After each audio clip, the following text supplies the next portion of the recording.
शरद पवार का नाम आता है और कभी कोई और एमपी का नाम आता है। इनमें एकता नहीं दिख रही है। संजय राउत कह रहे हैं कि शरद पवार जाएं और आदित्य ठाकरे और उद्धव ठाकरे कोई और नेता का नाम ले रहे हैं। क्या महाविकास अघाड़ी एक बिखरा हुआ गठबंधन है और जब जब कोई भी चुनाव आता है, चाहे विधानसभा चुनाव हो या लोकसभा चुनाव हो या फिर महानगरपालिका चुनाव हो, यहां तक कि राज्यसभा का जब चुनाव आया तो महाविकास अघाड़ी का बिखराव और भी बढ़ता हुआ दिखा।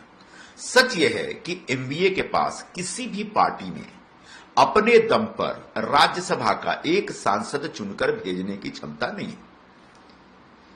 एक अनार 100 बीमार। उद्धव ठाकरे जी की पार्टी के पास कुल जमा 20 विधायक हैं, शरद पवार जी की पार्टी के पास 10 विधायक हैं और कांग्रेस के पास 16 विधायक हैं। जब तीनों मिलेंगे तब कहीं जाकर के एक नाम तय होगा। लेकिन दुर्भाग्यपूर्ण बात यह है और उनके आपस का जो सामंजस्य है वो इतना खराब है कि कभी उबाठा की तरफ से कोई शरद पवार का नाम चला देता है, उसी उबाठा में से कोई दूसरे नेता कहते हैं इस पे हमारा हक है, उधर कांग्रेस वाले कहते हैं इस पे हमारा हक है। सच यह है कि तीनों पार्टियों ने अपना अपना हक गंवा दिया है।